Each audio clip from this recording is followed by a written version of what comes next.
Hello বন্ধুরা, আজকে আমি আবারও একটা নতুন রেসিপি নিয়ে তোমাদের সামনে হাজির হয়েছি। তোমরা টাইটেল দেখে বুঝতেই পেরেছো, আজকে বানাতে চলেছি ডাব চিংড়ি। তো এটা কিন্তু ষষ্ঠীর ভিডিও ছিল, আমার কিন্তু ভিডিওটা একটু পোস্ট করতে লেট হয়ে গেল। তো চলো ভিডিওতে যাওয়া যাক। প্রথমে আমি শিলপাটায় সর্ষে, পোস্ত, কাঁচা লঙ্কা একটু লবণ দিয়ে ভালো করে পেস্ট করে নিলাম। তোমরা কিন্তু চাইলে মিক্সিতে করে নিতে পারো, আমার সেদিন শখ হয়েছিল যে আমি শিলপাটায় করবো, তো আমি সেদিন শিলপাটাতেই পুরো মশলা করেছিলাম। এদিকে ডাবটা আমি কেটে নিয়েছি। তোমরা কিন্তু দোকান থেকে মুখটা কেটে নিয়ে আসবে, আমার মতো ভুল করবে না। আমি বাড়িতে কেটেছিলাম যেন ঠিকঠাক করে কাটতে পারিনি। দেখো কেমন সামনের দিকটা কেমন কেমন একটা ছোবড়া ছোবড়া হয়ে গেছে।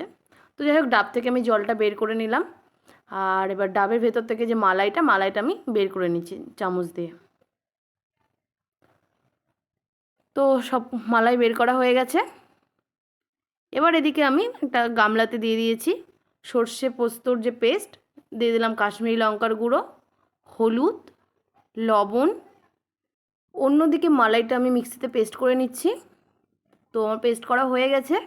এবার এই মশলাতে দিয়ে দিলাম মালাইটা।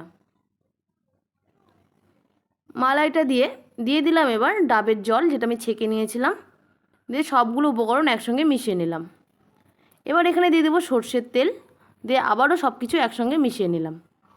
এবার দিয়ে দেবো ভেজে রাখা চিংড়ি মাছ, দিয়ে দিলাম সামান্য পরিমাণের চিনি। চিনিটা দিয়ে সব উপকরণ একসঙ্গে মিশিয়ে নিলাম। এবার আমি ডাবের ভেতরে এই চিংড়ি মাছগুলোকে, মশলা দেওয়া চিংড়ি মাছগুলো দিয়ে দিলাম। দুটো কাঁচা লঙ্কা দিয়ে দিয়েছিলাম।